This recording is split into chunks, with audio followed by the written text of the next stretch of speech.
Hello dears, വളരെയധികം പോഷക ഗുണങ്ങൾ അടങ്ങിയ ഒരു മിക്സ്ഡ് വെജിറ്റബിൾ തോരനാണ് ഇന്ന് ഞാൻ നിങ്ങൾക്ക് ഷെയർ ചെയ്യാൻ പോകുന്നത്. നല്ല രുചിയുമാണ്. ചോറിൻ്റെ കൂടെയും ചപ്പാത്തിയുടെ കൂടെയും കഴിക്കാം. അപ്പോൾ നമ്മൾക്ക് ഇതെങ്ങനെയാണ് തയ്യാറാക്കുന്നതെന്ന് നോക്കാം. ചൂടായ പാനിലേക്ക് 2 ടേബിൾ സ്പൂൺ വെളിച്ചെണ്ണ ചേർക്കാം. വെളിച്ചെണ്ണ ചേർക്കാൻ ഇഷ്ടമില്ലാത്തവർക്ക് നിങ്ങൾ ഉപയോഗിക്കുന്ന ഏത് എണ്ണയും ഉപയോഗിക്കാം. എണ്ണ നന്നായി ചൂടായി കഴിയുമ്പോൾ 1/4 ടീസ്പൂൺ ഉലുവ ചേർക്കുക. 1 ടീസ്പൂൺ കടുകും കൂടി ചേർത്തിട്ട് നല്ലതുപോലെ പൊട്ടിച്ചെടുക്കുക. കടുവെല്ലാം പൊട്ടിക്കഴിയുന്നത് വരെ വെയിറ്റ് ചെയ്യാം. ഇതോടൊപ്പം ഈ ചാനൽ ആദ്യമായി കാണുന്നവരും ഇതുവരെ സബ്സ്ക്രൈബ് ചെയ്യാത്തവരും ഒന്ന് സബ്സ്ക്രൈബ് ചെയ്ത് സപ്പോർട്ട് ചെയ്യുക. ബെല്ലൈക്കൺ എനേബിൾ ചെയ്ത് എൻ്റെ അടുത്തടുത്ത വീഡിയോസ് ഉറപ്പുവരുത്തുകയും ചെയ്യണം. അതുപോലെ ഈ വീഡിയോ ഇഷ്ടപ്പെട്ടാൽ ലൈക്ക് ചെയ്യാൻ മറക്കരുത് കേട്ടോ. ഇപ്പോൾ കടുകെല്ലാം നല്ലതുപോലെ പൊട്ടി കഴിഞ്ഞിട്ടുണ്ട്. ഇനി ഇതിലേക്ക് ഒരു മീഡിയം സവാളയുടെ പകുതി ചെറുതായി കട്ട് ചെയ്തത് ഇതിലേക്ക് ചേർത്ത് കൊടുക്കാം. വഴറ്റിക്കൊടുത്ത് ഇതിൻ്റെ നിറമൊക്കെ മാറുന്നത് വരെ ഒന്ന് കുക്ക് ചെയ്യാം.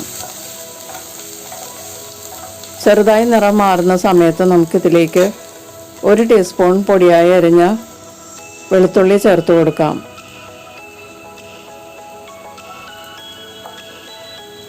1/2 ടീസ്പൂൺ പൊടിയായി അരിഞ്ഞ ഇഞ്ചിയും കൂടി ചേർക്കാം. ഇഞ്ചി കുറച്ച് ചേർത്താൽ മതിയാകും. ഇതിലേക്ക് ഇനി എരിവിനുള്ള പച്ചമുളകും കൂടി ചേർക്കാം. ഒരു പച്ചമുളക് ഞാൻ വളരെ നേരിയതായിട്ട് കട്ട് ചെയ്തതാണ്, അപ്പോൾ എരിവ് പെട്ടെന്ന് അറിയില്ല. പച്ചമുളക് നമ്മൾ കടിക്കുന്ന സമയത്ത് ഇതുപോലെ നല്ലതുപോലെ നേരിയതായിട്ട് അരിഞ്ഞ് കുക്ക് ചെയ്യുകയാണെങ്കിൽ പച്ചമുളക് ഇതിൽ കിടന്ന് നല്ലതുപോലെ മൊരിഞ്ഞ് കിട്ടും. അപ്പോൾ എരിവ് അത്രയ്ക്ക് അറിയില്ല. ഇനി ഇതിലേക്ക് 1/2 കപ്പ് അളവിൽ പച്ച നിറത്തിലുള്ള ബീൻസ് ചേർത്ത് കൊടുക്കാം. 1/2 കപ്പ് അളവിൽ ക്യാരറ്റും കൂടി ചേർത്ത് കൊടുക്കാം. ബീൻസും ക്യാരറ്റും ഏകദേശം ഒരേ വലിപ്പത്തിലാണ് കട്ട് ചെയ്തിരിക്കുന്നത്. ഇതൊന്ന് നന്നായിട്ടൊന്ന് വഴറ്റി കൊടുക്കാം. ഒരു 2 മിനിറ്റ് മീഡിയം ഹീറ്റിൽ വഴറ്റി കൊടുത്ത് ഇതൊന്ന് പകുതി വേവുന്നത് വരെ കുക്ക് ചെയ്യാം.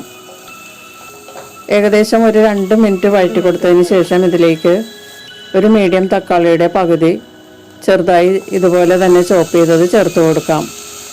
മിക്സ്ഡ് വെജിറ്റബിൾ തോരനിൽ തക്കാളി ചേർത്താൽ നല്ല ടേസ്റ്റാണ്, പിന്നെ ഗുണവും കൂടും.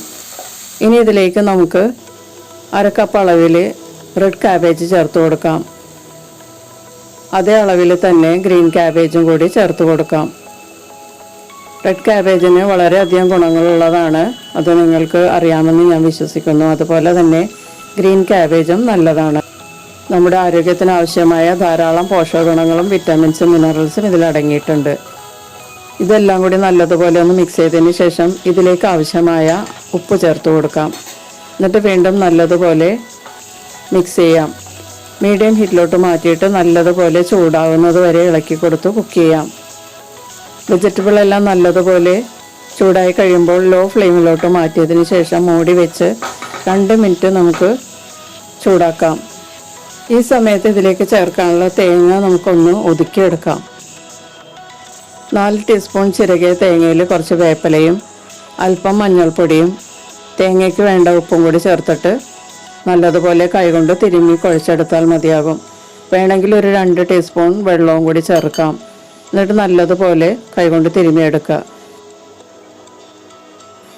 ഇപ്പോൾ 2 മിനിറ്റ് കഴിഞ്ഞിട്ടുണ്ട്. നമ്മളിത് മൂടി വെച്ച് വേവിക്കാൻ തുടങ്ങിയിട്ട് നമുക്കിതൊന്ന് നല്ലതുപോലെ ഒന്ന് ഇളക്കി കൊടുത്തു നോക്കാം.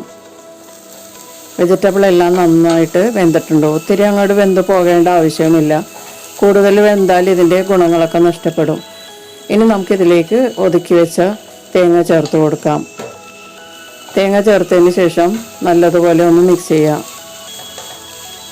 മീഡിയം ഹീറ്റിലോട്ട് മാറ്റിയിട്ട് 1 മിനിറ്റ് നല്ലതുപോലെ ഇളക്കി കൊടുത്ത് കുക്ക് ചെയ്യാം. ഇപ്പോൾ നമ്മുടെ തോരൻ റെഡി ആയിട്ടുണ്ട്. ഇനി മൂടി വെച്ച് കുക്ക് ചെയ്യേണ്ട ആവശ്യമൊന്നുമില്ല. തേങ്ങ ഒന്ന് ചൂടായാൽ മതിയാകും.